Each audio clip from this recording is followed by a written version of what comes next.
September 14, 2021. Ama Mirna! Woo! Congrats po kay Ama Mirna.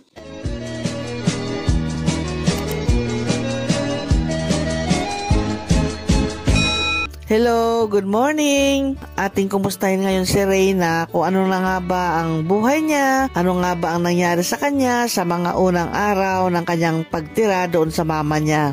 Alam naman po natin na si Reyna ay iniuwi na ng kanyang mama doon sa bahay nila. Wala na siya kay Ate Rhoda.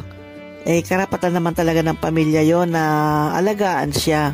Panahon na para maalagaan naman siya o para mabigyan siya ng pag-aaruga na isang tunay na ina. Malaki na itulong na Ate Rhoda sa bagay ng pag-aalaga o sa bagay ng paggaling ni Reyna.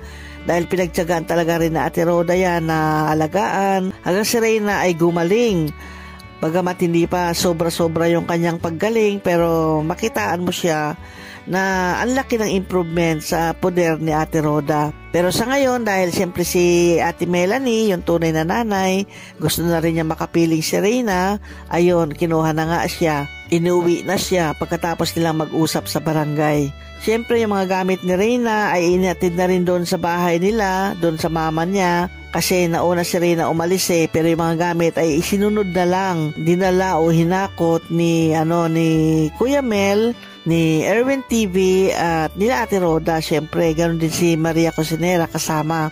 Sa pagpunta nila Kuya Mel doon sa bahay nila Reyna, doon sa mama niya, doon nadatnan si Reyna na normal lang kanyang pagkilos. Ay normal naman talaga na siya, di ba? Ibig sabihin kong normal ay yung nautusan na siya ng mama niya. Dahil pagdating nila Kuya Mel doon, sinabi ni Nanay Melanie na, Reyna, kumuha kayo ng soft drinks doon sa tindahan. Sabi ganyan, inutusan na kumuha ng soft drinks, kaya si Reyna naman ay pumunta doon, kumuha ng soft drinks o bumili ng soft drinks. Pahinga muna tayo, medyo parang napagod ako .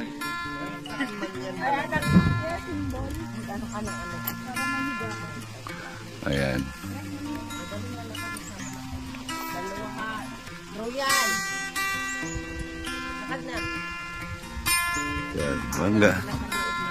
Ang galing naman ni Reyna. Alam niya na yung tindahan dito.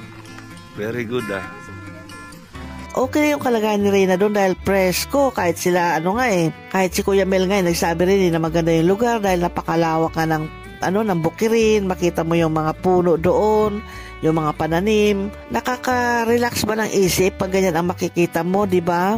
At saka syempre, presko yung hangin, tahimik pa, kaya ma-relax talaga yung utak mo. Kaya ang buhay ni Reyna doon ay okay naman. Okay naman yun, banding sila ng kapatid niya. Kaya mapapalapit pa lang lalo si Reyna sa kanyang mga kapatid, ganoon din sa kanyang mama. Pero may pinakita nga na isang picture, na si Reyna pala ay tinututuran na rin. May tutor na iba. Dahil malayo yung kanyang kinalalagyan sa ngayon, ay meron nagtuturo sa kanya na iba na. Hindi na kagaya kay Ate Rhoda noon na nagtututor din siya, ay doon sa part nila Ate Rhoda yon. Pero ngayon, sa part ng mama ni Reyna, yan, kinuhanan na siya ng ibang magtuturo.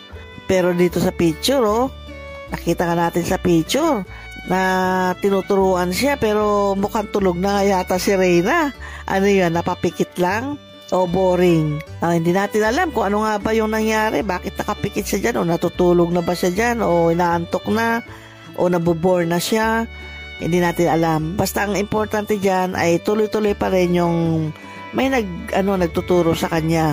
Tuloy-tuloy pa rin yung kung anong ginagawa doon kay Ate Rhoda ay maitutuloy pa rin niya. Hindi ko alam kung yung pag-aaral ba niya ay ituloy. Hindi natanong hindi ko nalaman na nag-aaral si Reyna sa ngayon. Siguro sa susunod na video ko sasabihin ko kung nag-aaral ba si Reyna o tutor lang ba ang ginagawa sa kanya. Aalamin ko pa sa susunod na video, sasabihin ko sa inyo. Pero sa pangkalahatan, si Reyna ay okay sa poder ni Ate Melanie. Walang problema dahil naalagaan naman po siya. Siyempre pamilya niya yon, kaya karapatan po niya talaga nakasama o makabanding ang pamilya niya. Okay, hanggang dito na lamang ang aking video tungkol kay Reyna. Sa susunod po ulit na update. Salamat sa inyong panonood. Bye-bye!